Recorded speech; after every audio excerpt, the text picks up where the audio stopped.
I never get tired of that dancing robot. I love it.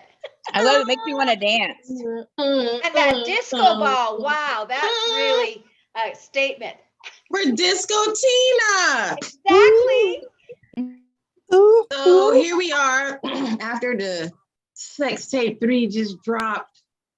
We had some nipple rings up in there and some other stuff going on. We got Terry Smith and Jonathan here. Marvel's in the cut, and so is Disco Tina. Hello. And we're just gonna marinate. We just in between got through talking about the system of marriage, and I was just telling Jonathan and asking also at the same time, once you jump out of the machine of marriage, not to speak against it, but once you get out of the machine, you do not easily re-enter the waters again because it's so painful. Like, it can be emotionally painful, even though you're trying to free yourself maybe from a situation, but it's painful to have to like divide your property and have the government decide what you should do with your children and things like that. But Jonathan, I didn't know if you wanted to share first before Terry went on with her thought. Yeah, it was to see the layers of what you need to do, but also that there's so many little lines and to really create that stress and that anxiety to really kind of make people be triggered and to really try to find that middle ground. It's a challenge, but we were able to just honor what we both did and had and what we both created, and for allowing for our family, for our cats, etc., to be able to have that nice safe space, and so it doesn't cause any tension or anything like that. And I had my space that it just happened to flow perfectly, that I had a space down here with my cousin, and it just aligned because I always felt that I was going to live in this space, in this city anyways. That's the thing. I knew that I was going to be moving back, but it would be back to Halifax, and it just all flowed together. And going through the healing path, and you just see kind of how the ritual of marriage and the layers of what they say you can and can't do, and you're binding yourself to somebody forever, and words, it's just all creating. It doesn't allow people to evolve per se.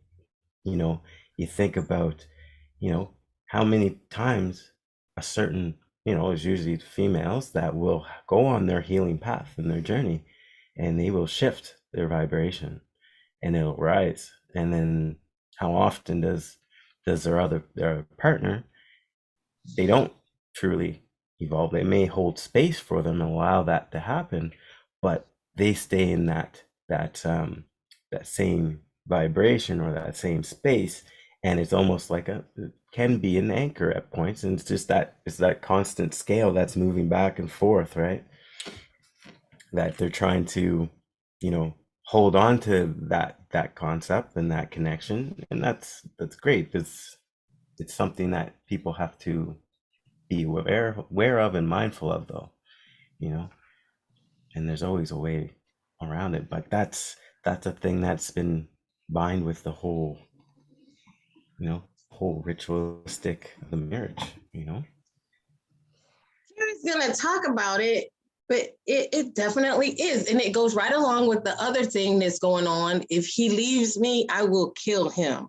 If she do this to me, I'll kill him. And I'm like, oh my God, people have really bought into this idea of this contract of ownership of people, and that does sound like slavery, doesn't it? Mm-hmm. Terry, what was your point that you wanted to bring to the table? Oh, gosh, I got a couple of things. First of all, that goes back to that big story of the big O, right? Mm-hmm. And it's like we have been programmed in this matrix to feel that we have to be with someone, and if we're not, then we are there's something wrong with us, and so we have to attach to somebody. And not only that, you see it. And I was thinking about it earlier today. I was out, and there's so many, like just in our pop culture about love songs and about being forsaken, or I'm losing you and I'll do anything to hold on to you. And it's like, it's a program that is so ingrained in our society. And you think back how people were, and girls were, they were to be married by a certain age, and so they're giving away their freedom to become bound to someone. And then you make those vows, and those vows go on and on and on until you take a point where you break those vows. And you are sometimes drawn back to those people in other lifetimes. You keep being pulled back to them. And why is it? Is it because of the vow that you made in a previous lifetime that you were going to be together forever? Well, maybe that vow was made in a place where you didn't have the free will to make it, and now you're bound by something that you did out of your not in your free will. So we have to really step back and think about, what are these vows? And maybe part of our healing process is to release vows that we had from other lifetimes to free us to move forward now. I'll tell you, just in my experience after my husband died, I mean, we had a great marriage and everything else, but I felt somehow that I was being stopped from doing things. And finally, in a dream I had to go and say, just release me of these vows so that I can do what my soul came to do, instead of feeling that I was being held back because of something that I did, I don't know, 100 lifetimes ago or one lifetime ago. I don't know. So I know I didn't really answer your question. I'm just probably bringing up more stuff.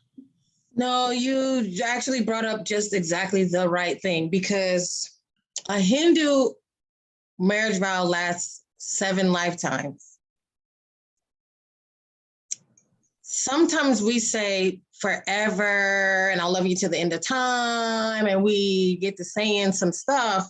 And then when you're not with that person, or you're feeling so odd because you can't find someone, but you've already promised, already made. I didn't even mean to do it that time. I throw stuff at the my pencil got lost. And you've said something and you're wondering, like, why can't I find someone for me? Why can't I find someone for me? Because you bound yourself. And then to the point of Scientology, you make a billion-year contract, right? Yeah.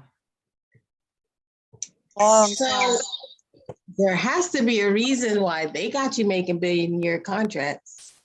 Mm-hmm. And some of us have taken vows of poverty, vows of celibacy, different things that we did, in service to mankind in different lifetimes, whether we were, some kind of monk or priest of some sort. So breaking contracts is very important. I think Stephanie had something to say. Yeah, I was just going to go back to that Disney Prince Charming programming too. Mm-hmm. The fairy tale, and, women just putting everything onto this guy who's going to change your whole world, sweep you off your feet, take you away. And all of a sudden it's going to be a magical thing. And the reality of marriage is it's work, it's not all roses and daisies. It's real work. You have to have communication, and people grow. It's like my mom always says, you got to try on a lot of pair of shoes before you can find the right pair to fit. And then even then, sometimes the soul wears out on them. Ooh, the soul wears out. Go ahead, girl. Yeah, that's a good one. So it's one of those things, I just don't believe in marriage. You know, I believe in committing and two people coming to that agreement, but I tell every guy that I get in a relationship with up front, like, hey, I'm not looking for marriage. I'm really not. I'm looking for maybe a partnership and a commitment, maybe even lifelong, but I'm not putting expectations on anything anymore. I'm just going to go with the flow, and whatever happens, happens. These contracts really bring me to the fact that we live in a slave planet. And so the system promotes slavery. It says till death do you part. So it makes sense that people are saying, I will kill him. You know what I mean? Because that's the vow. It says till death do you part. And I used to watch the ID channel and I would see people and I'm like, why didn't they just get a divorce? And they go kill their spouse and stuff. And it's like, oh, it really is kind of promoted. They're like, oh, I'm just going through with my vows. It says your death do we part. So I'm gonna get rid of you. But it's amazing because people actually feel like a failure because their marriage didn't last. But the expectation of you as and this is gonna go into the next topic. If you're 18 and you marry somebody, when you're, 50, you're not the same person. And it really just depends on what you guys were working on while you were married, how much you guys were working on the same thing, because people are either growing together or they're either growing apart. And you're not even the same person. And you make a commitment at 18 and 25 and you kind of think you know what life is about. And my goodness, it's almost like you don't even get your head on straight until you're like 40, honestly. So that all being said, if someone is going to get married, when should they get married? Is there an age? Because it seems like we're kind of pushing it, an age to be married. And people look at you like, y'all been together for quite some time now. You're getting older. When I'm going to have some grandkids, and they kind of like putting you, Like me and Angela were together for, I believe we got together in 2007 and we got married in 2016. Right?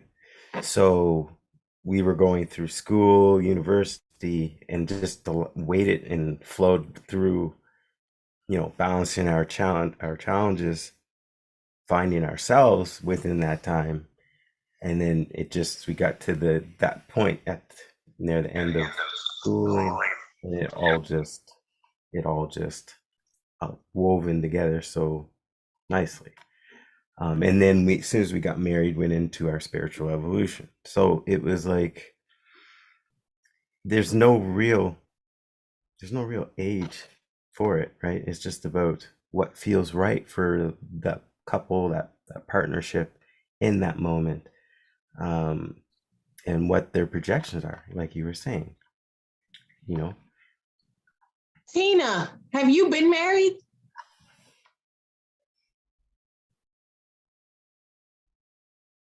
Tina might be on there ordering pizza for the pigs or something. I don't know what she's doing.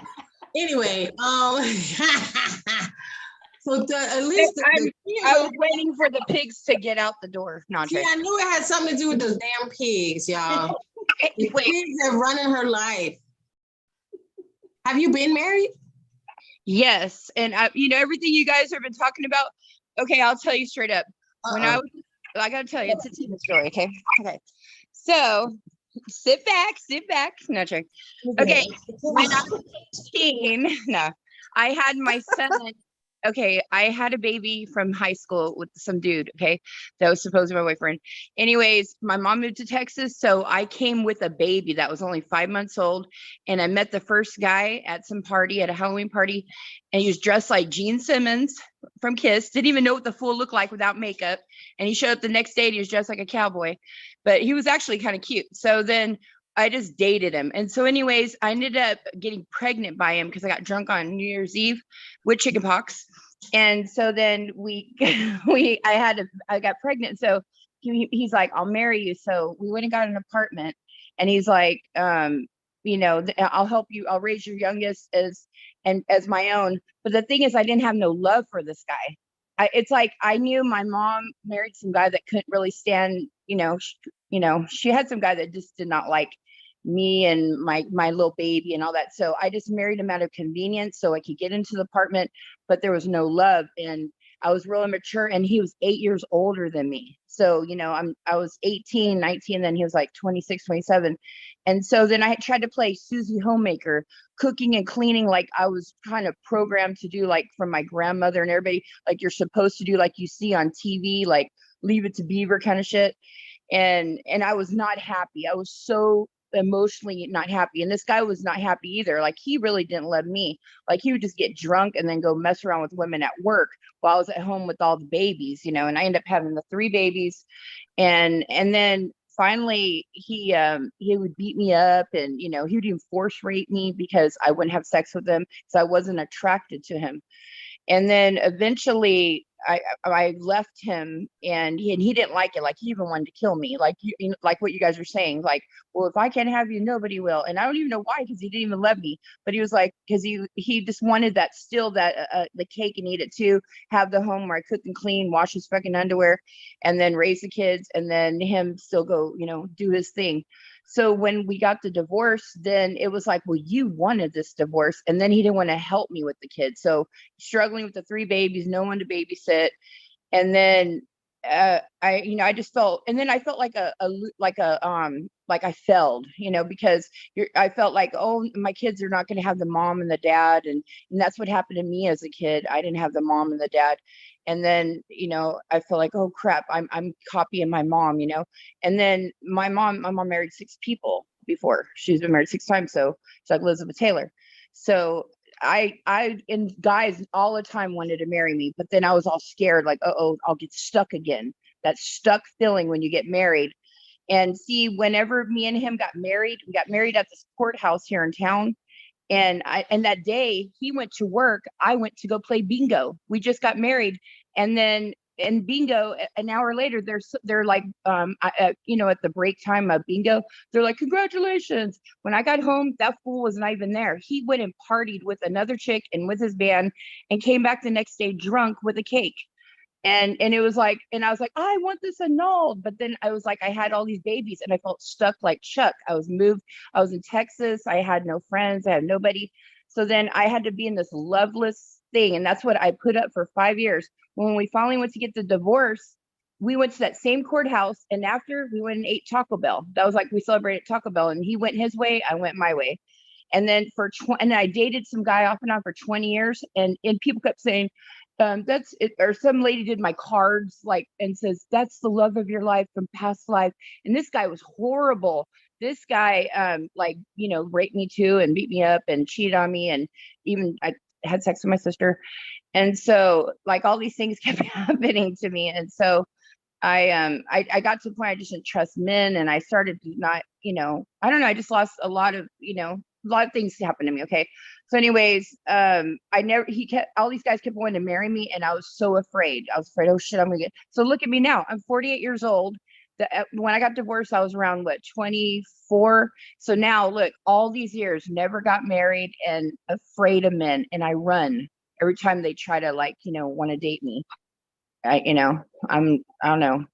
They say I'm like a heartbreaker, but I don't think I am. I just don't want to be stuck. And then here's the deal: what you guys talking about the kids? My son and his wife been together since they're 15, and now it's 2022.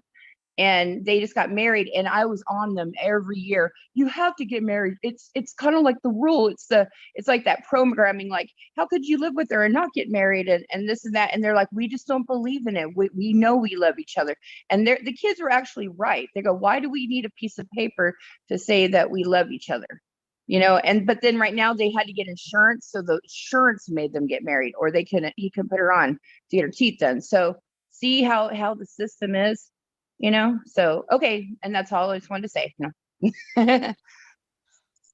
Wow. So Thank you for sharing that, Tina. Yes, Thank you, thank you, thank you. Now, gosh, let me see what I wanted to say. Is it a point when, okay, so one, I'm just going to start with the one thing, the last thing. Can you say that someone ignited so much passion in you that, you know, when you try to leave them, or that when one tries to break up with the other, that they ignite this feeling of destruction in them? What is that? To say she's a heartbreaker, because that's what they're trying to say, is the reason that I'm doing all these things and trying to destroy your life is because of whatever was ignited inside of them, but it's your fault. I don't know who wants to talk on that. You know what I'm saying? Mhm. Well, I guess it would be part of the traumas that that individual had experienced from youth, right?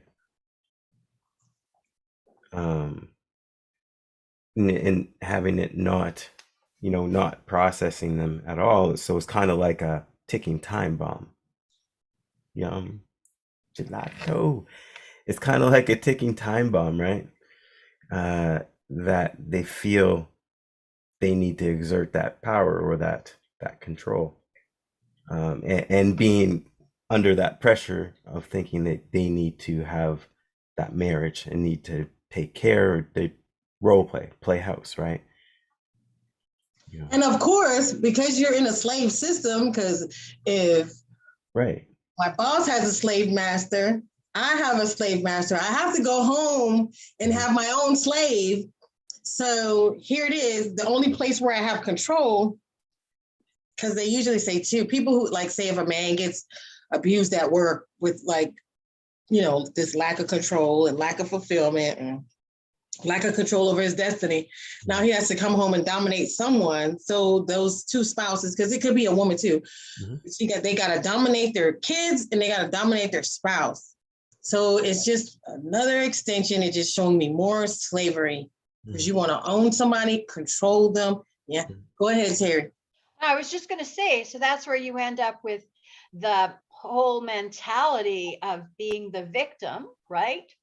That somebody's the victim, or else they're the martyr, you know, like, oh, look what I gave up for. Life for you. Exactly. So that's that martyrdom, and then there's that victim. Oh, poor me. You know, but that's our programmed matrix, right? And where do you fall into it? And then there's that other person who endures abuse and says, I had to be there for him because I'm the only one that can. And I hate hearing that. Yeah. I heard that some people say it. Yeah. Then there's the stuck feeling. Yeah, where do I go? How do I get out of this? Right. And that we have been just, you know, like, self-empowerment is not part of our what we're allowed to feel in the society. We feel like we're a slave to something, right? Or the system is holding us back. And as soon as you start to take your power back, it's like, what's wrong with you? And so let's get into prostitution, because these type of exchanges where women have to get married because you want someone to take care of you, and you're dating people because what they can buy you and give you and sweep you off your feet. And then for the man, they're being told that you want to get you a good woman so you can go fuck their life up, right? And because she can cook and she can clean and get you a good woman so she can take care of you. You know who, I find that really bad guys are really good at finding good women, because they've been told, find you a good woman and take care of you so she'll put up with your shit, you know? I just unpacked that. I'll let you, I'm gonna throw you the ball. Here you go, Jonathan. Yeah, and it goes back to them saying that girls like bad guys, and then they put on that front, right? To Do really, they like the bad guys? Are they trained but to like that's the whole, the whole training of them liking bad guys, to right? save them? Yeah. to fix them and save them. That martyr stuff. Oh my God. Go ahead. And so, I mean, for what's it called?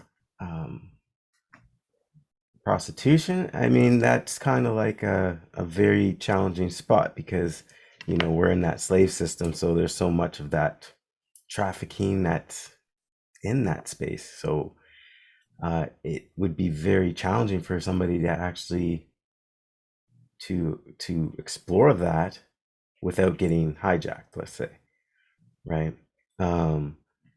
At the same time, you know, free will, right? And that's that soul's choice in that journey.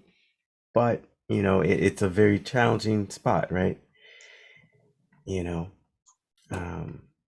And I I think, don't say all marriage is prostitution, because not everybody who's married is, you know, but it is, there's a component of prostitution in it. You know what I'm saying? mhm, Is yeah, that I definitely don't think you should go around two really bad off people probably gonna stay bad off. Sometimes I think, you know, like it's some type of negative spiral. yeah, they're in yeah, they're exactly in that spiral, that circle. But And when one person has more money or the money, the other person has no control mhm, and you get dominated. And I personally don't want to have to ask anybody, can I buy not one damn thing? That's not my life. So mhm, that's where I call it prostitution. So, right, yeah, and that makes sense, right? That makes sense to me. and slavery or indentured servitude, however you want to look at it. Because if I got to do what you tell me and I got to ask you for the money, and then you can tell me, I don't want you to wear this. I don't want you to wear that. I'm going to go through your closet. No, no, no, we're not doing this. You need to wear these shoes. This is exactly how I like it. Mhm. You Yeah, know, how much power is siphoned, and you bring it into that. You're giving soul parts away, and it's continuously on that basis, right? Every and day, just to every throw time. this out there too, because a lot of people think because somebody looks good when they out in the street, and we're seeing it with all these like Instagram influencers and these people who write all these books and they got their wife and then like 6 months later, oh, he cheated on me 17 times and oh, they were having sex with women in the Yeah. basement. And a lot of people, I don't know, you get this idea that like I heard when I was growing up, oh, why didn't you marry a doctor or a lawyer? And people kind of think because people have, and I was like, you don't know what that rich man makes that woman do. Because a lot of people get into that like kind of gossip thing. And I'm like, you don't know if he has her in the basement having sex with dogs. You don't know. Because to get that money and to keep that money and to live that lifestyle, a lot of women are doing things that they don't want to do. Hmm. And I have met a man in a situation too where his wife was basically a millionaire and you're gonna follow some rules and you know that's gonna cause you to be suffocated in some way. Yeah. Terry, do you have anything? Terry had a great life. It was filled with marshmallows and fluffy pillows and orgasms and all kinds. She was just one of them lucky women that had all them orgasms and stuff. I guess she's like Sinead. It was not marshmallows, It was not all but believe me, but it was a soft baked we went through a lot of challenging Yeah. things, but there was an equality always there, right? Yeah. Right. We had a respect and an equality. So you know, and challenges, oh my gosh, we had our share of them, but we worked together as a partnership, right? And so uh, we were there to lift each other up during those difficult times. And I think the most challenging time for us was when our daughter, she was 18 and she died very suddenly. I mean, we had other challenges, but that one really just sort of threw us back into a place where we had to really support each other. And so, you know, there was um, a whole aspect of getting to develop spiritually. And so, you know, as I developed, my husband developed as well. So that sort of we were always equal, in the relationship. So there was never that feeling that I'm doing it just for him or vice versa. Did you So, work? yeah, I was very fortunate to have a relationship like that. So Did you work during that time? Did you also work during that time? yeah, I worked on and off, and then we went through challenging times financially and stuff. So, and so he was traveling a lot. So I stayed, and I created businesses at home and took care of things at home, but I also had a career in different ways. So I've done everything over the years, so I always found a way to interweave a career and working with, having a home and family. Well, that's cool. So we talked about age and how long and those contracts, those little feisty contracts. There's some things during the video.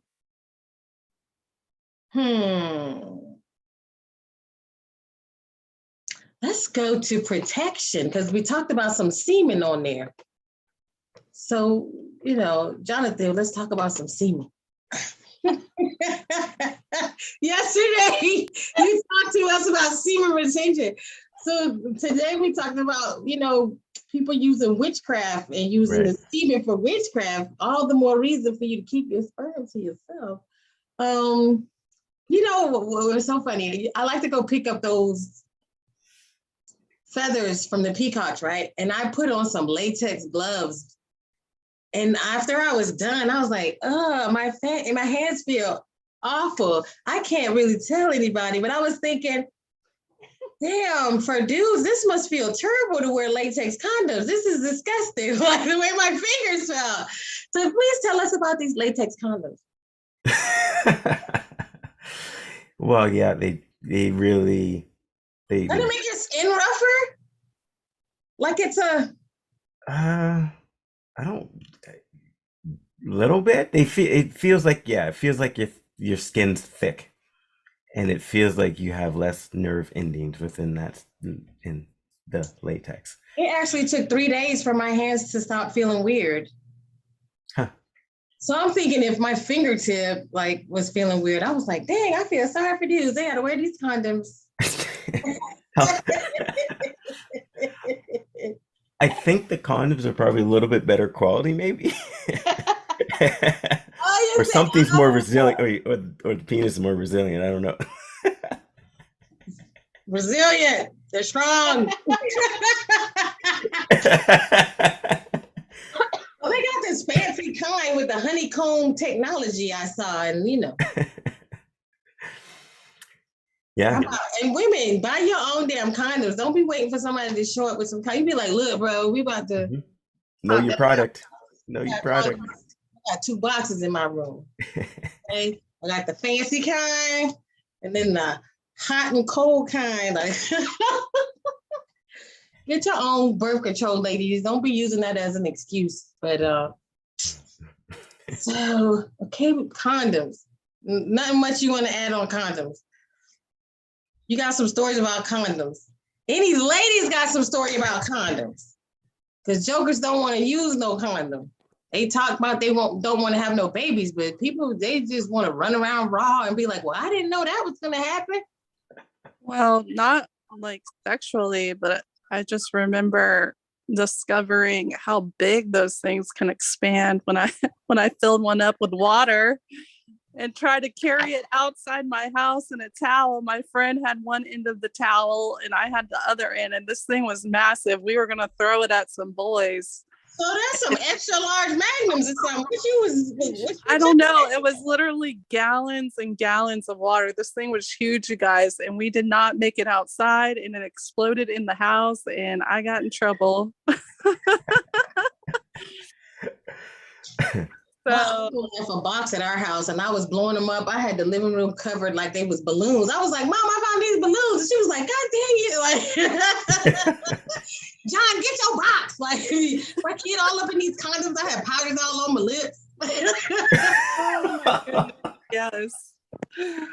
I'm like, where did the powder come in back then? Because that was like 1980. It had powder in it. But now, you know, with the use of condoms, it's more to help prevent spread of diseases too, right? Is it? I don't know. That's what I heard. It I doesn't. don't have any experience with them, so there. Ooh, I keep telling you, you're gonna have a bunch of people in your inbox. You keep talking, you keep on saying stuff. They like, oh, she is so bubbly and I fresh. gotta zip my mouth in. I'm gonna play you, Terry. What y'all talking about in the chat? What is? I'm thinking to myself. How about this? Someone did send me a message about yesterday. Now, there's a difference between astral sex versus wet dreams versus you are waking up and you're having an orgasm. You don't feel any signs of penetration, but you don't have a memory of a dream. You don't have a like you. It's almost like you just, you know, when you catch yourself snoring and you were like, oh, I'm snoring. You wake up in the middle of an orgasm. When I first heard that, I thought, man, that sounds like that person got abducted or used by some type of entity. What is that, Terry? What do you? So they literally are waking up to an orgasm, but no. Yeah, dream. so I wonder if they have been compromised astrally by some kind of an energy system, because it doesn't. Yeah, somehow it doesn't seem quite right. I shouldn't say right. Maybe that's not the right. But it doesn't have that. It's damn sure not fair, but I guess at least if she got an orgasm. Yeah, I know. But you know what? I think I maybe mentioned this before. Somebody had posted on Telegram a while ago, back in the summer, a webcam of a woman, a couple. They were sleeping in bed, and this woman was going through the motions of having gyrating. She said it was gyrating, like she was. Yeah, and she was asleep, but I mean, her legs were up and everything, and it's like you couldn't make this stuff up, because there was literally, you could almost sense that there was another being who was taking advantage of her just by this you know, what was recorded, because it's like, I don't think you could do that with a just by, you know, trying to act it. Like, it was wild. And it at that point, it was like, yeah, this stuff really does happen. And so what did she do to open herself up to that energy, which we talked about the other day? Is like these predators who are in the other realms that people let in. Mm-hmm.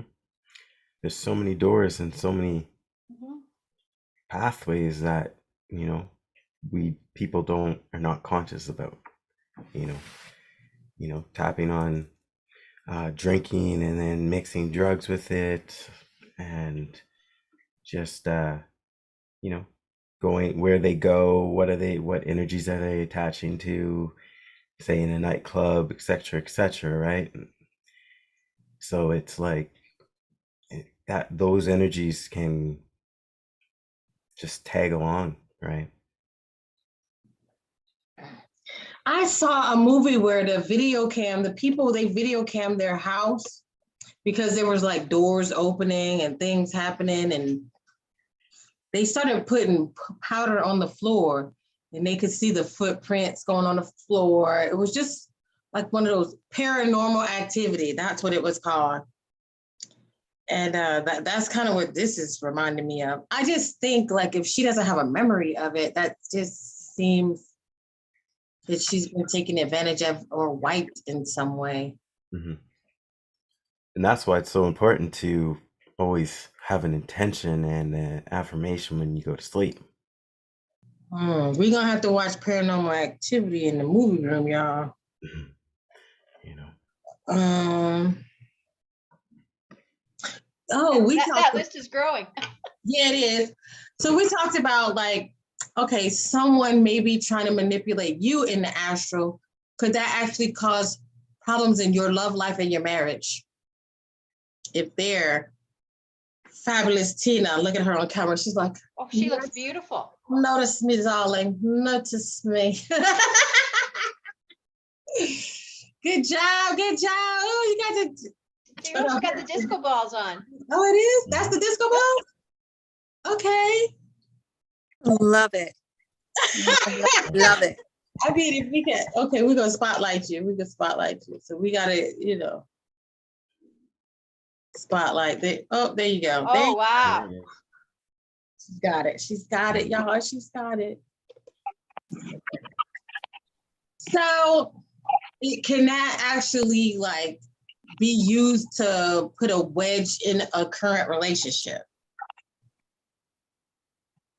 Well, if there's somebody that's skillfully and has that intention to try to, attack those people, that couple, right?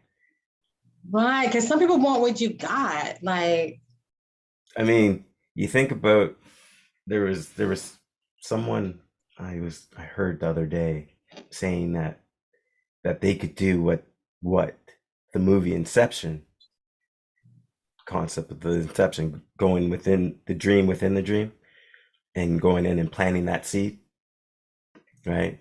And so, there was remote viewing with CIA, the C's, and other groups that would do that, and they target people. So I mean, if you're on the list and they want to try to do something like that, like what I'm feeling, it's out there, especially in this slave world, right? How do you slow down people from evolving or growth, right? I think it's amazing because you can be going through your regular daily routine, and if you're not clearing energy, there's people implanting thoughts, like you say, or their intentions on what they want, and actually separating you from what you want. And so now you're suddenly maybe seeing changes in your own thoughts, and you're not really understanding why. Like, definitely something to think about. How do you test or ensure that your thoughts are your own? Since we're going to talk about if someone can be implanting thoughts and their own desires and kind of imposing them on you, how can you tell the difference, or how can you measure? Well, I'll just sort of pipe in here, is like, this is where you start to connect with your higher self, and what the boundaries are, what's me and what's not me. And you connect with your higher self or with your soul, you have that ability to be able to distinguish that this is not my thought. This is, and we build that shield around us, so we know that what isn't mine stays on the other side of this, and it's with your intention. And I think if you go through your heart, then you start to connect with your being, with your intuition, with who you really are. Because when you think about it, there's so much mass consciousness and mass belief systems that we are just pulled in so many directions. And so when we can bring our energy back to ourselves, then we can say, well, wait a minute, what's me and what belongs to me and what isn't? And so that's how they fragment our souls, is getting us get involved in so many other things, and then we start to leak energy, and that's how the energies come in and influence us. So we have to be able to pull ourselves back into our core and say, like, set up boundaries. And that's what it is. It's setting what our boundaries are. And I know what isn't me, and I know what's me, you know, like, and it's having that self-talk. I would say beautiful model, Tina. So haiku, Lindell. I'm calling you Linda anyway. Haiku, Lindell, Terry Priest, Lisbeth, Shanae, because that's who that is. Edna, so good to see you. Let's see who else is in there. Edna, Terry Priest, and I hope, Terry, that you know we appreciate you because you take the time to come into the chat, right? As the moderator, right? But Yep. I always forget to tell her, like, today, okay, at 5 o'clock. I don't know how she we're bad. I was like thinking we need to share a calendar so that you can see it. A stress.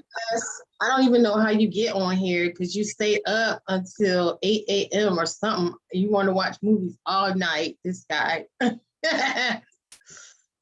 He's always watching. He's like, okay, what are we watching next? What time did you go to sleep?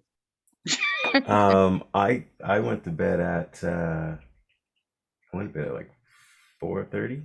I'm scared to give this man the keys to the movie theater. He'll keep it up. It'll be, the next day. It'll be still on right now. I was like, I went to Mom and I was like, if you want to keep watching, I can put a movie on, and I'm gonna Put the go whole to bed. Star Wars series on for him. I was already I was sleeping through halfway through that movie and the movie before, so I was like, I did not like that movie, Estrellas. I know. You can't watch a silent movie at 2 a.m. That's not gonna work. I can't do my bead work. No, you can't. Silent. But it was a really good movie, actually. It was a really good movie. The movie Prey. Prey. I saw that on Netflix. That's like watching 10,000 BC. I'm not doing that. Sorry. Yeah. Love you. I will always be like, okay, I'll choose a nap every Thursday. But she's awesome, beautiful lady in that movie, and that was cool. I just couldn't do it at 2 a.m. So something else uncomfortable, menstrual sex.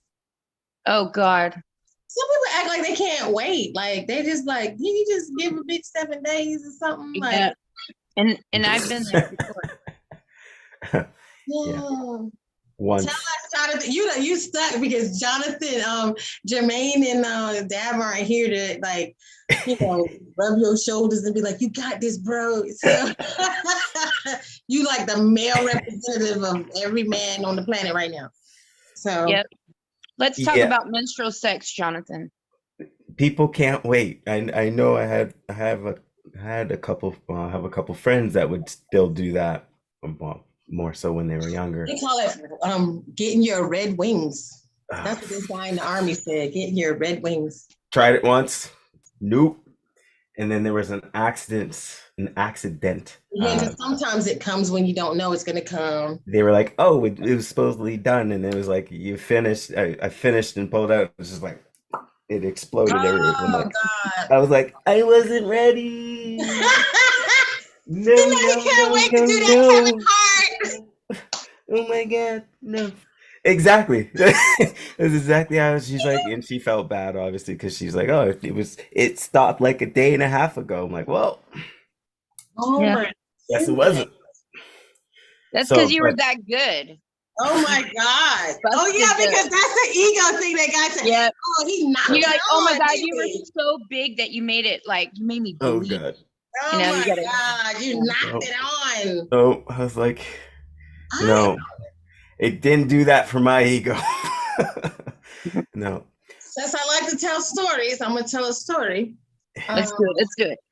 I had some friends when I was in Europe, and they would always have people at their house. You're going to learn to stop having people at your house. Don't have a bunch of crazy young people at your house. So it was one girl who was engaged. There was a guy there who was single. And then there's the married couple who has the house and everybody else. And so the engaged girl and this guy just dipped off and disappeared. And they went into the room, and my friends, they opened the door and they flipped on the lights. Oh my God. And evidently this girl, let's just say the guy's on top, but he was just basically covered in blood, didn't even know it. They had to get rid of their mattress. I don't know how they got to that point, but they had to like get rid of their mattress. But just, I always thought, I was like, damn, Mike, y'all always doing something crazy when I'm not there. See, that shit don't happen when I'm in the house. Cause and the thing was that the lady was really engaged to somebody else, but I was like, man, I was thinking about turning that into like a horror movie.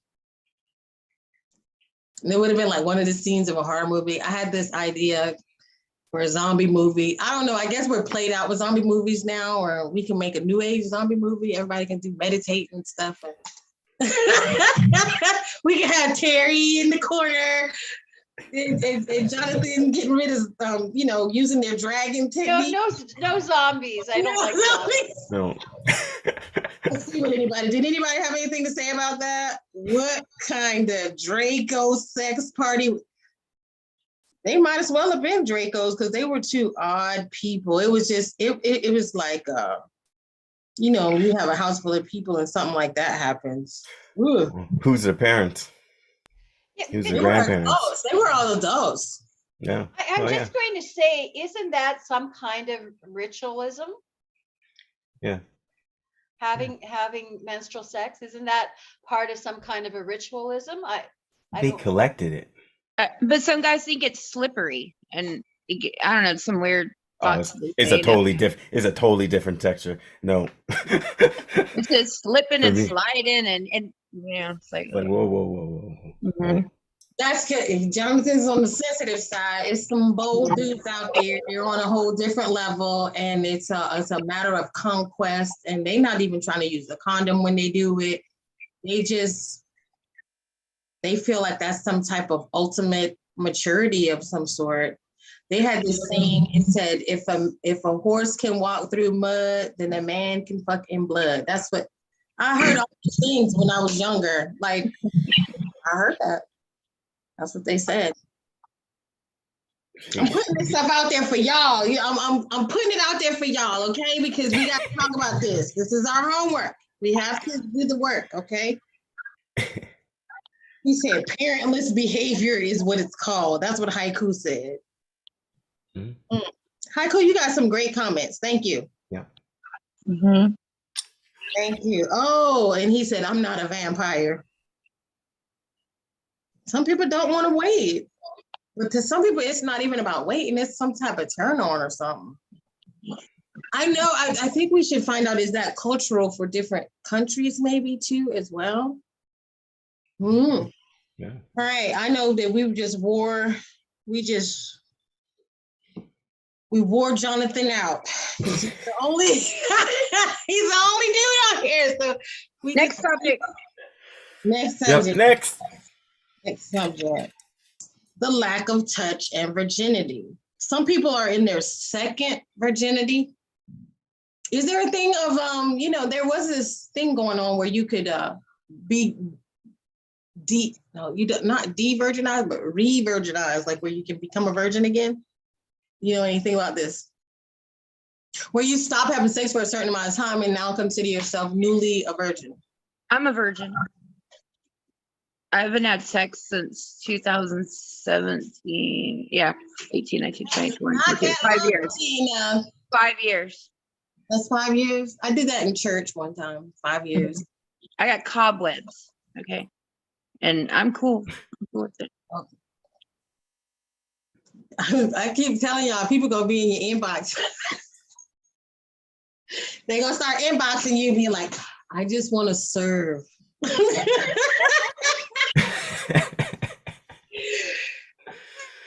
The man who fell to earth, the walk-in, our near NDE said that it's been 30 years, I guess, since he had sex. Yeah.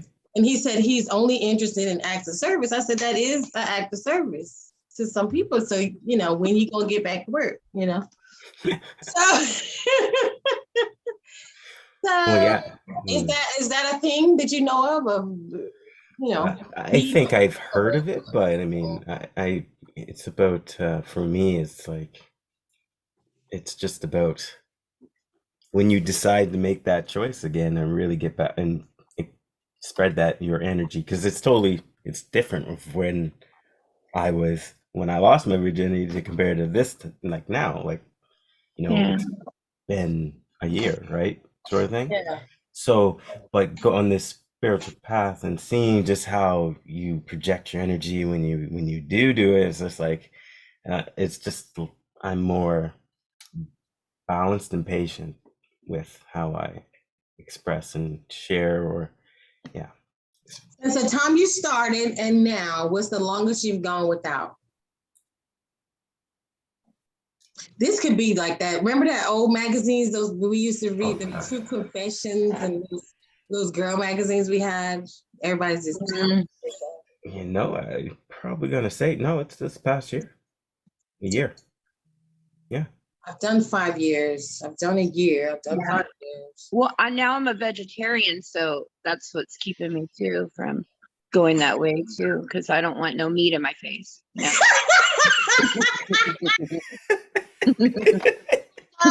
No meat diet. If you can turn yourself into a carrot stick, then she might take a chance. You have to be a vegetable, or else Tina says that's a no followed by a go. Okay. You better have a big cucumber. No. Do you like ranch dressing, oil and vinegar? I mean, I don't know. What do you Well, take?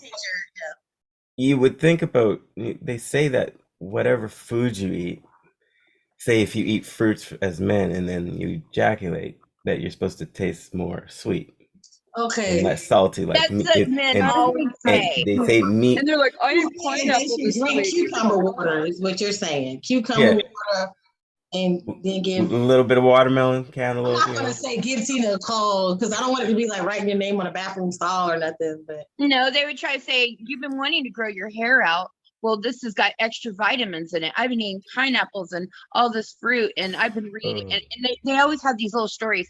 And then, you know, your face, you want that shiny glow that they're trying to say, like, they go and put it on my face and then let dry as a mask. I'm like, no, fuck no. Oh, you need to move wherever the fuck you living at.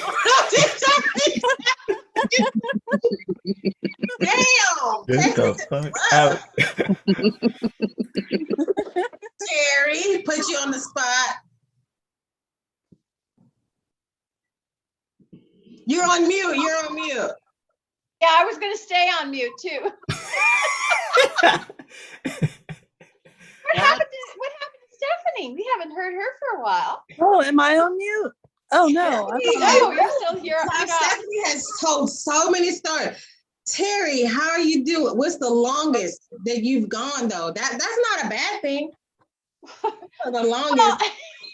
Well, let's just say that, okay, it's been a long time.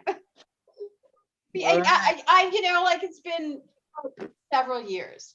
Yeah, because but I went through a difficult time with my husband's illness and stuff. Yeah, right? that's a long time. So it's not.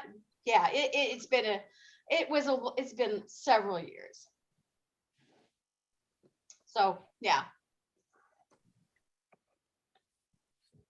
Awesome. Okay, I didn't know if Marvell wanted to throw herself under the bus. Well, I mean, so we're not saying when is the last time. That would be what are we saying here? The longest, right?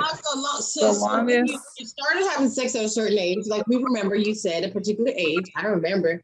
And now during that course of time, what's the longest that you've ever gone without it? So that would be after me and my ex broke up.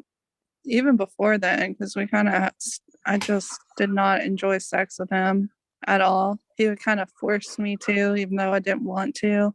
Like pressure or force? Both. Make you feel bad. You're like, oh, I just Well, he would threaten to kick me out of my house. So there's that. So I really hated sex. Like it came to a point where I was like, there was no enjoyment at all. So I kind of became asexual a little bit, if you know what that is. So that lasted a year and a half, and then I met my first boyfriend after him where I was working at, and then we were having sex all the time. So yeah. So a year and a half break. I guess some people say, well, do you need to be in a relationship? Why can't you just take a break? I personally like to, I don't know. I think now I'm just finding myself changing, because there's been times where I felt like I was maybe trying to be celibate, right? Mm-hmm. And there's that day where it hits you, and it hits you so hard. My mom was like, why can't you just be alone? And I'm like, bitch, I'm not like you. So, because I don't like it's like going outside being unprepared, like without your checkbook or something, So Right. you go a long time, sometimes you can be like animalistic, and your instinct kicks in, and you can become aggressive. Yeah. You know what I mean? Like become very assertive or aggressive, because you're like, you've waited a long time, and then like maybe somebody's pheromones or something kicks in, and then it's like a bull, and the smoke comes out the nose, and you're like, like, so I get a little bit, is virile a word for a man or woman or gender neutral? Virile.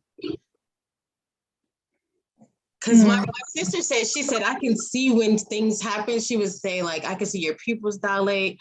I can see your eyes kind of get watery. And I get like this look. And Well, then let me tell you. nonverbal contact from like way across the room. And it's like, I see you, Like, that person sees you, and you're like animal instincts kick in, because you're just like, I don't know, is that a good thing? I don't know if that's a bad thing, or it could be a bad thing. It could be. I don't know if it's because I noticed, I don't know if y'all have the same experience, but right before my period, I will get super horny. Yeah. And it's like the floodgates open, and I'm like, yeah, looking around, but then I remember. Then you become like a hunter. You're like, yeah, I'm ready to go on the prowl. And then I'm like, wait a minute, my period's like, I feel this way. I need to calm down. And usually I go cry and eat ice cream, and it's all good after that. What do you call that, Terry? I guess we need to learn more about our menstrual cycles and the things that it causes, because it causes. Yeah, it's a hormonal thing. I just want to go back a little bit, just because going back to the choices is like, because of this apocalypse that we've gone through in the last 3 years or so. Good job, Terry. You become very aware. It's like, I've made choices in who I am and what I'm going to, whether I'm going to take something here. And the idea of being with someone who has taken the jab is like, do I want to be subjected to that energy? Because for me, it's all about energy. And it's like, I don't want to have that spike protein. Spike protein, yeah, exactly. I don't want to have that. So it's all of a sudden, it's just sort of put a wall there. It's like, okay, if I'm going to meet somebody, it's one thing, but it's another thing is like, what are the choices that they've made? And do I want to subject myself to those choices that I didn't make, right? So, yeah. And it's made dating like now it's on a different level here, is that okay, I might be attracted to somebody really, and maybe, you know, but it's like, no, I don't think I want to go there because of the choices that they've made. So you're saying the I, pool is even smaller now. Yes. It yeah, is. yeah. And the It's stakes because are I'm not, now higher. I'm not willing to, you know, where I might have been, you know, like 3 years ago, but now it's like, yeah, now I don't think I'm going to go into that same, you know, jump into that same pool of water, because it's a different, it's not what I've chosen. Right. Yeah. And so then you start to, then you do that journey inside and say, okay, well, what is it that I'm really looking for? And obviously it has to be someone who is going to be, you know, it's not only a physical attraction, there has to be an emotional or a mental attraction as well, that because I'm not going to compromise myself now. Right. Like who says testosterone is a powerful drug? It is. So Yeah. is estrogen. Yeah. Yeah. The So we pool know- is so small though now. It is slim pickings. Mm-hmm. You gotta So, add what's in. looking for you, what you're looking for is looking for you. So we do have to have that kind of hope that what you're Trust. looking for is actually looking for you. That's Yeah. just how creation works. So ladies, gentlemen, do not give up.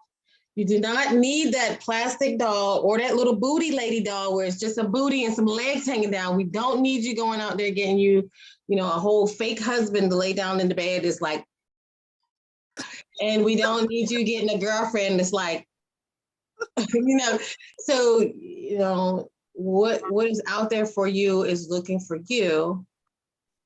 And we just have to just take some time, I think, really to think about what it is that we want, because gosh, isn't it always changing, or what you think you want it always changing? Absolutely. Yeah, and how we date now is changing too. Like like when I broke up with my ex, like online dating wasn't a thing prior to that, and now there's like this whole movement of online dating. So there's like this whole, and I tried it, I just can't. I'm sure for some people they need to go ahead and online date, like my neighbor, because he stands like this tall and he's always like looking down. He's always looking like directly at boob level and saying stuff. And the best way for some people to stay away from sexual harassment charges is to find people who have the green light on. Because a lot of times, people are going out and they're so socially inept, because I usually say the R word, but they're so socially inept that they don't know the cues and signs. And they think that little compliments and talking about your butt or talking about their penis size or things like that, or talking about, they talk about things to people who don't want to hear it. Like, you don't have the green light on. Right. So then they just, so you're tolerating people kind of like putting out these unwanted, solicitations, and you're trying to be nice through your teeth, and you just don't want to say, shut the fuck up. I don't, not you, not in a million years type thing. But there's people out here, right? They want to date so bad, but they need to go check in to see where the green lights and go swipe. Because at least they'll be swiping in the right direction. Because I think nowadays too, when you're going out and you might be a man and you see a woman, but she might not want a man, then you might be a man looking for a man. And you know what I mean? Like, at least then the person says, I like this, I will do this, I don't do that. And, let's give it a shot. So you could just be like, oh, okay, a resume. And you can fill the application out and get the right job. Because people out in the streets just shooting blanks and stuff. But some people like to lie on the application too. Lie on that application. They say they got the education. That's the biggest thing that I hate is people who pretend to be into what you're into. Like, oh yes, because I've been looking for Merlin, and these motherfuckers is not Merlin. Y'all not Merlin, okay? You just I tried online dating for like, I think it was like 2 days. It's a lot of pressure of I was judgment, just like, like a lot of people's eyes on you. yeah. And And it was just like every one I read, I was just like, it's just like not even like the vibe check was not there. Let's just say, and I like you gotta the dress like Maleficent just to be like, okay, just can I scare you? But then dudes, they don't give a fuck. They be like, oh, that bitch drank blood. Oh, you know what I mean? Like you could try to say anything weird, right? To try to get people to swipe the other way and be like, no, you really gotta be thinking about what I'm thinking about. I'm not thinking about drinking blood, but I'm just saying, dudes like witchy stuff. You could tell them you do tarot, you could tell them all this stuff, and they'll still be like, yeah, and they'll sit right in your face, knowing damn well they don't know anything about astrology. They don't, they like, I don't know. I think for guys, like they'll pick you. They don't really care about any of the stuff that you're thinking about, that you care about. They're just like, oh, she's cute. Ooh, Right. she got red hair. Ooh, she's a blonde. Don't, so you can write all you want in the description to try to, and they just like, dude, you don't even, because a lot of people aren't really even listening. They're just like, and they're completely okay with pretending to be something or care about stuff when they don't. My sister was asking me today, she said, are you willing to, I guess, compromise on certain things? Like if that person had a checklist of 10 things that they needed and you had a checklist of 10 things they needed, would you be willing to fulfill the 10 things on their checklist? But the first thing that she said was, like they were talking about going to church every Sunday or something like that. And I was like, that's a big no. I'm not even going to pretend that I want to go to church every Sunday. I don't. It's not going to happen. And so I guess she was talking about the willingness. I said, but the thing is, there's people who think that that's a part of their core foundation because they think that they really want to be in church, but they're really even only going to do that because they've been raised to do it. And society says it's good. So they got these values or things that they think are part of their core beliefs, but really that's not even the thing that they really care about. So they don't even know themselves well enough to tell you that this is who I am and this is what I need, because they don't know themselves who they are or what they need because they're so busy with all these other outside voices. So true, Erica. Right. So we're just to this point where now, like, I know, we're never to this point where we're completely there, right? But there's just some things that I know, like, that's a big no for this, and that's a definite yes for that it can't be compromised on. Someone would have to already be at that spot. So I'll be quiet, and I said a whole lot. I'll let you, Jonathan, Terry, Marva. Well, I'll just say for me, one of the most important things in any relationship that I will want, that I'll go forward in, is to have respect for my belief system.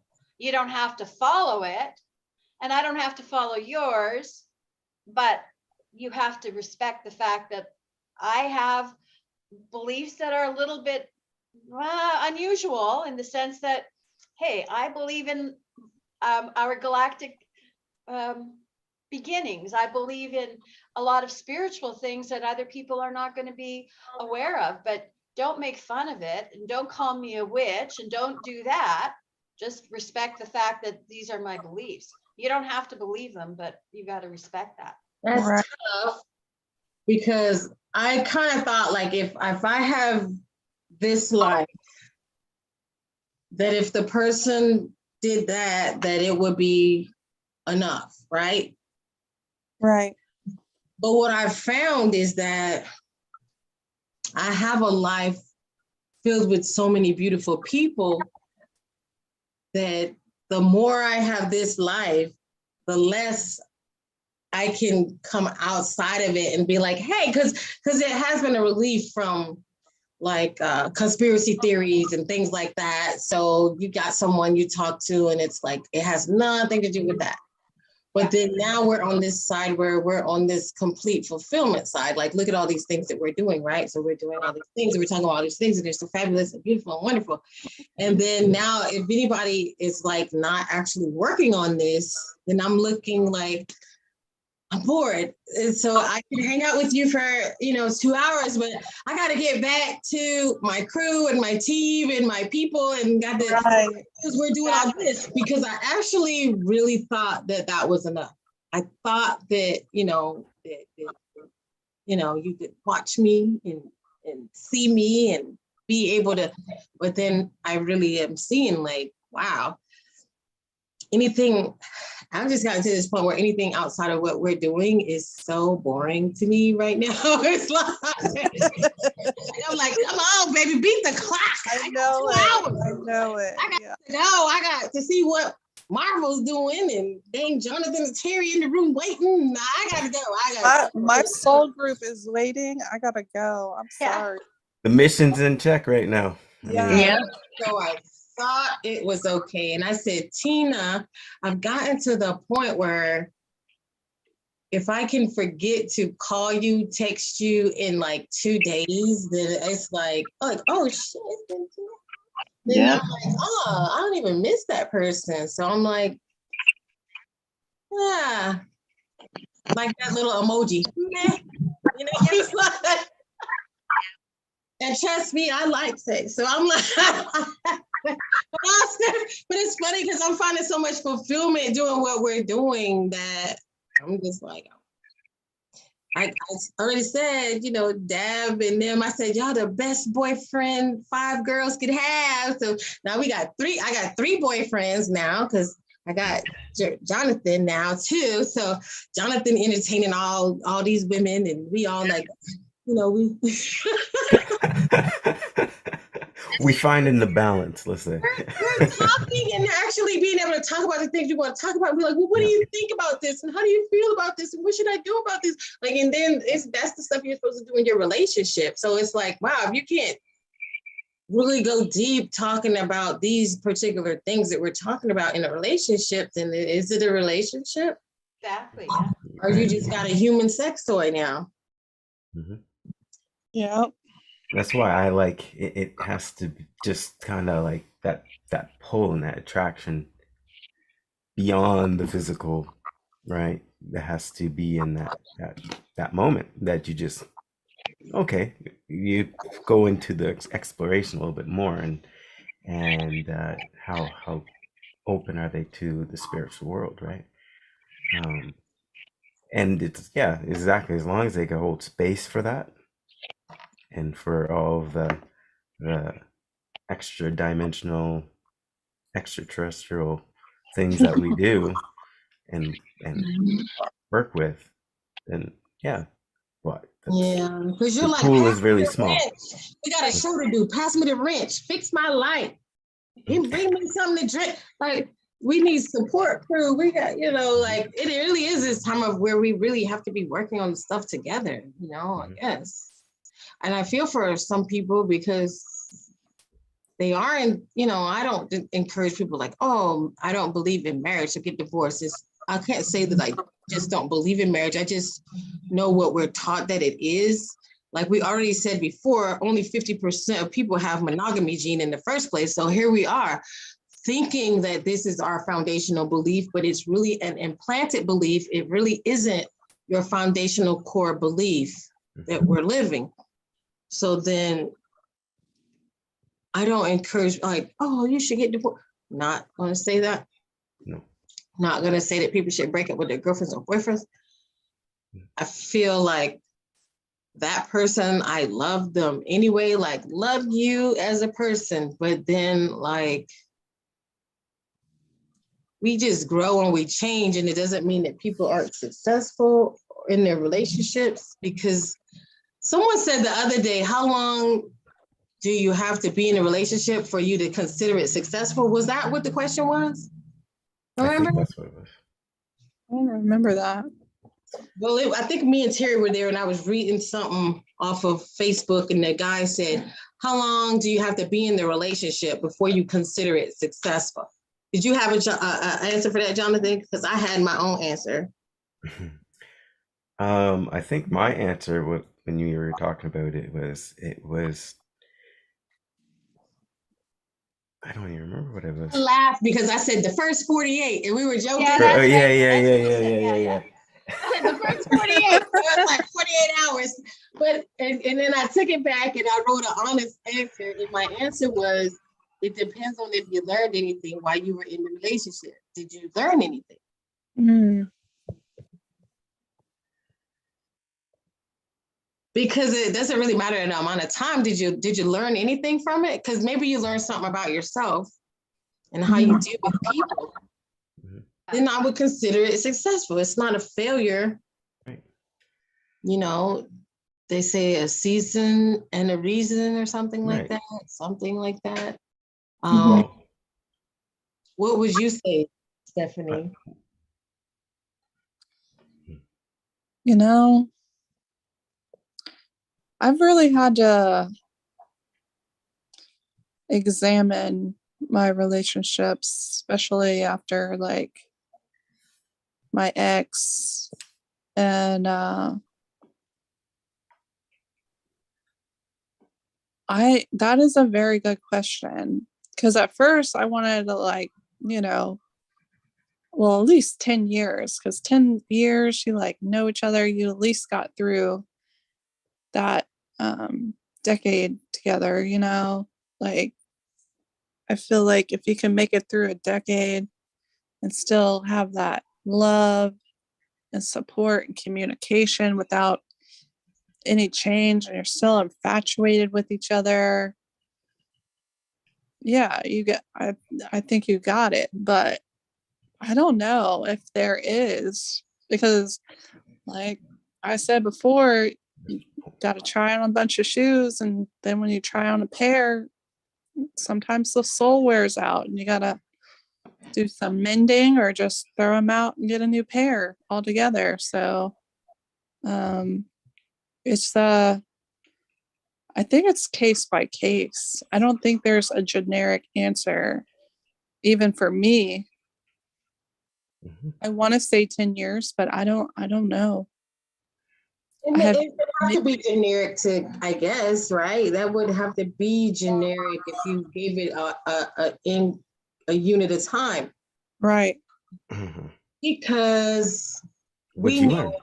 every time we're reborn, you go through a different zodiac sign, right? So you're going through the different zodiacs, you're going through the different gates of different houses.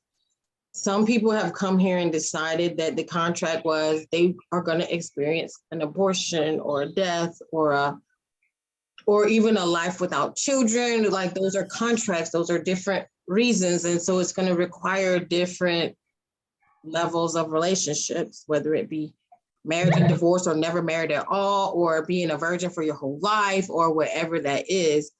It is it just keeps going back to this thing of what Jonathan said before, that pressure of this lifestyle that sex has to be had, that it's in the movies, it's basically written into the script.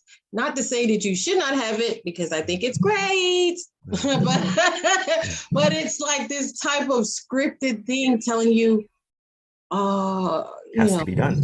that it has to be done. You know, like It has to be done by which this just age, and this is how it needs to be done. brief examples, like, you know, I have my cousin, he's a realtor, and just because he's, you know, good looking guy, and then he works with another female that's nice looking, and it's just automatically the guys around just automatically feel that it should be done, sort of thing, that they had a decent conversation, then it should be done. They should have this sexual connection and go and have sex, right? And so it's literally everywhere, and those seeds, those thought forms are ingrained in everybody, right? Mhm. And it's pushed on us by, you know, the media Exactly. I mean, everywhere, commercials, television, movies. Yeah. You know, Yeah. are the way that people dress. It's all, yeah, it's just pushed on us from every direction. Mm-hmm. The funny thing I find about this is that there's some pushback with liberal type media, right? Where in the store, the kids section, they've getting to where they remove the boundaries of saying that this is the boys' toys and the girls' toys. I actually don't think all of that is bad, right? Because kids need to choose their toys, right? And create life. There's a part of it that has come to extreme where they're messing with kids' hormones. That I do not agree with. But there's a part of the thing where the kitchen set is pushed on the little girl and the mop and the cleaning supplies so that they can be like happy with, like Tina said, Susie Homemaker. Right. Susie Homemaker training. And when we are little kids, here we are playing the mommy and the daddy. And that's it, that expectation, like you are 7. You got a vacuum because you're the mom, you know what I'm saying? Like, or you're 3, let's take it back. You know what I mean? And so I think the sad part is that, you know, when we have that, when you have this thing about the choice of sex or whatever, and the choice of lifestyle, that there is some common ground in that was actually necessary. It's just that it's to fight what they feel is the power that bees, to fight to gain freedom. They've gone to one extreme where the abused is now the abuser, because you were saying that you were being bullied into a lifestyle by choosing toys and gender and things like that. Now you're actually bullying people to the opposite extreme against people being able to, you know what you see what I'm saying? Like, either way, one person is forcing the other to believe or think or do this certain thing, where there was a problem with forcing people to think that they had to get married and have babies or else they weren't successful, or, you know, exploiting them sexually to, you know, over sexualize little girls with 3-year-olds wearing high heels and lipstick and Tiaras. over sexualizing and things like that. But somewhere in there has to be this kind of balance between, can we just be human and start operating on what is right for me? Carrie?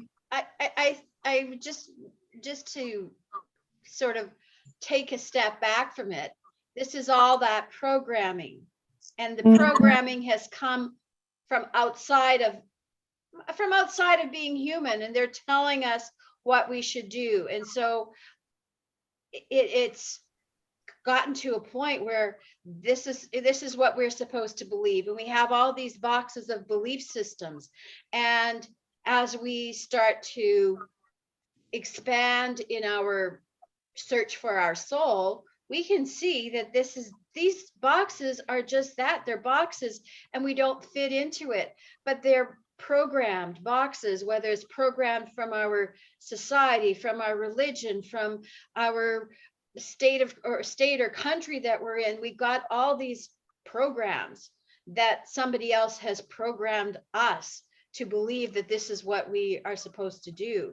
And so, you know, taking all of that and just stepping aside and pulling ourselves out and saying, okay, well, wait a minute, what is it that I need from that point of our soul? What is it that I need to experience? And maybe that's where we start to let go of things and let go of the programming, let go of the contracts and all that stuff. Because yes, we came in with a contract, but where did that contract come from? Is it part of that matrix that, you know, we know that it's been controlled by someone else? So where's this contract really coming from? And why do they make us sign these quote contracts? Who is they? It begs you to discover more of who you are. And I feel like the rebellion that is coming about, where we're looking like, holy crap, you know, I don't want to put a dude on a dog collar Oh and gosh. turn him into, you know. So, you know, women have been abused in the system, and I don't need to, my response doesn't need to be to now I need to not breastfeed my son and make him, you know, abuse him in some way or find some way to mutilate men. Instead, when I'm seeing this perspective of unhealed responses, these unhealed responses are now trending with, you know, now the kids have to wear black and white and they don't need to wear pink and blue. And it's like these extreme but unhealed responses. And we need a healed response to the system, the matrix, the contracts, and things like that. And that's it. We just need some healed responses, not unhealed responses. And maybe that's what it means to leave the third density and move into the fourth and fifth density. Maybe that matrix is no longer going to have the same pull on us, and we can then start to expand to more of who we are as beings instead of being programmed. Yeah, yeah. And being tethered to that lower density belief systems, right? As soon as we're not tethered to that, then we can start to explore and be more of who we are meant to be from a soul level. Right. Mm-hmm.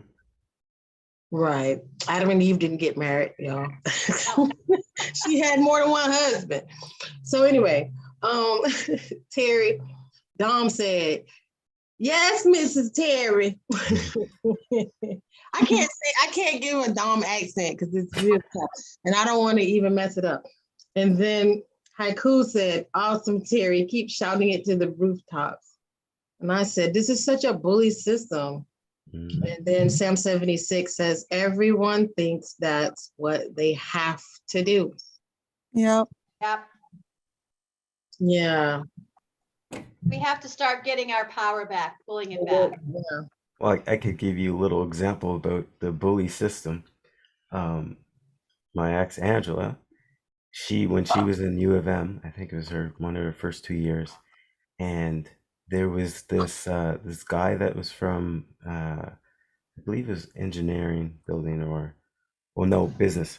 He was in the business special business sector, and he would go around the gym and pretty much like over the top, like hit on girls, literally creep them out like multiple times. Like Oh no. every day he would go back and try to get with them. See, that's the man that needs to be on the fucking app. He They- needs to get on the app. They say no. They multiple times shut him down in every different way. And you know, it was so bad that they ended up making a Facebook page about him and watch out for this guy. Because Wow. at first the first girl was wounded, right? And so she was wondering if it was happening to other people. And then there was like 20 of them, 30 of them, 40 of them. Wow. And then in the end, the school caught wind of it, and so did the guy. And he was like a son to one of the administrators of business. And they all got in trouble. Some got sued, some got Well, the suspended. women got in trouble. Yeah, and he got nada. And you know, it's the U of M, so I mean, they're part of the club. So Well, what you know what I call that? The first one that tells their story wins. So wow. I mean, they had the whole list of their experiences with this guy. Yeah, but he he's went part to of the the legal club. system. So the first one that went to the legal system won. Mm-hmm. Yeah. The He institutions are owns the, the legal system, right? yeah, the institutions are the main enforcers of the program. Mm-hmm. Right. So like if he's Right. got all the power in that institution, then Yeah. It just goes to show you how embedded it is. Mhm. Just, And just just how it was so chaotic, right? Because at that time, we weren't spiritually mindful of things, and we were always thinking, this is the facts, this is this. And then it was just like, at the moment, it's like, how could that happen? How could they actually really get around and say that? And it was for years that it was Angela had a hard time to getting through that whole bullying concept, because they were they were in that victim mentality and bullied at the same time, and then all of a sudden they were just called bullies, and that was the fact. They had to write like I think it was like a 2,000 word essay about bullying, about wow. it. And if they didn't do that, they couldn't come back to school. So yeah. Sam 76 said, I thought you get a boyfriend, you get engaged, you get married, and then you have kids. You know what my mom told me? She said, I was 27, and she was like, don't you want to be married? I said, I hadn't met a happily married couple yet. So I was like, and then she showed me a ring, and I was like, and like, I can buy myself jewelry, Mm-hmm. I mean, eventually I got married because I wanted to have a baby and get married. But at the time when she approached me, I was just like, you must be kidding. I don't see anyone happy. That's what I said. I mean, I did have like one family member, maybe one family member, but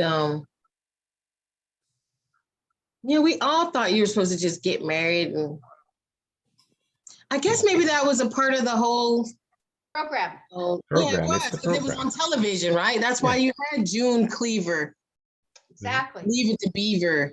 And My Three Sons, that guy had those 3 sons, and you were like, he just needs to find him a wife, and he's gonna save the family. Then they started coming up with Different Strokes. What was he supposed to learn from Different Strokes? Which one was that? Was that with Webster? Yes. No, that's not Webster. That's Coleman. What's his Gary name? Coleman. Gary Coleman. Don't mix up your little people. We'll be like, all little black people don't look alike. I think I was just a little bit too young for that, because I remember briefly watching it, but I think I was only like 4 or 5. So Yeah. Jonathan trying to say I'm old. What were we supposed to learn from that? I don't know. Listen, your words, not my words. I still remember watching. Your words. And then the other one back was Father Knows Best. That was a lot. They had a lot of single dad. That was the perfect family. Father Knows Best. Well, who was on Father Knows Best? Robert Young. No, not the characters, girl. I don't know the names. I can't remember who it was, but what was Father Knows Best? That's not okay. So there's Leave It to Beaver, Father Knows Best. Okay, there was the one with the twins with the lady. What about the cop guy, Andy Griffith? Oh yeah, Andy Griffith. Another single dad. What was that without a single dad show? Was he a widow? Yes, he was a widow. Yeah. Who was killing everybody, baby mama? What was happening? I don't know. Father Knows Best was a single dad. Mr. Drummer. No, that was My Three Sons was a single dad. What's Father Knows Best? Father Knows Best wasn't the. There's Full House as well, right? Yeah, there's Full House. Well, we won't go into that. Full House was Angela was a single mom, right? No? What's Full House? Oh my God, that was a house. Who's the boss? Who's the boss? Right. Yeah. That was a house full of men. Ooh. Yeah. And children. They didn't even have a little boy. Okay, so let me look up Father Knows Best. Tina, your volume's on. You stay, Tina? 8 is enough. 8 is enough was a single dad? Yeah, remember we had the chick, the girlfriend, but she didn't live there. Oh no, there was a mom and a dad on Father Knows Best. That was Beth. I used to like her. Oh my God, I liked them. 2 girls and a boy. Okay, so I'll share the screen so people can see that one. Father knows best, but y'all can see. Oh, it won't show up. It doesn't show up right now. I don't know why. I'm having some fluky stuff happen. Father knows best. The oldest daughter, Beth, and then she had the little sister and then a brother. And that was Right. mom and the dad. Yeah. But yeah, and the women just ran around with high heel shoes, keeping the house clean. And Tia Tamara. They had a single dad too. Oh, Now we yeah. don't have to be talking about because even Donald Duck, people said something about Donald Duck having all those little boys, and Scrooge McDuck. It was like Goofy. Goofy had all. Oh, yeah, Goofy was a single dad too. Single dad. Yeah, Goofy. Yeah. And the dog on Tom and Jerry, remember? He had a little boy. That's what Oh, the dog had a little boy. Oh yeah, yeah. We're going off on some whole other stuff, y'all. But maybe it's like women were too incompetent to be single moms back then. That's interesting. There was no single Maybe mom. because the job scene wasn't fair enough. I don't know. That's interesting. That is. Yeah, there are no single mom shows. There was only single dad shows. That's weird. Valerie Harper. She was, I think she was the first single mom. Then her husband died, and it was a Hogan family. Then there's Right. Elvis. And Snyder used to come over. What's Schneider. Yeah, One Snyder. day at a time. One day at a time. With Schneider and Mrs. Romano. Mm. You should just do a whole show on TV shows and movies. I don't even know how we got here right now. I'm just, I don't even know where we at right now. I don't know where It happens, doesn't it? we on Elm Street or something. I don't know where we at. I don't know. Well, this was the after party. We got to get our lives together. We had so much fun hanging out with you all. And we will see you later this evening. Probably check you out in the movie room. But we got to rendezvous. Everybody, we all got a rendezvous for a couple hours. And for some of you, we'll see you at the conference. And for the rest of you, we'll see you soon. Okay? Yes. Bye, y'all. Thanks for Bye, hanging out Bye, with us. everybody. Thanks for hanging. Y'all thugged it out because it's been over 2 hours. It's 2 hours now. We Trooper. changing the world right now. You know what I'm saying? Woo, big fan. Liba says, see you. Bye, Eva. Bye. Liba was trying to hear some sex, y'all. Y'all want we need some galactic sex up in here. Yeah, have a Coming great soon. Saturday, Sam 76. Nikki, thank you so much for taking over as, the moderator. See you, haiku. I said it won't do without haiku. I think that is a haiku too. I think it is. I think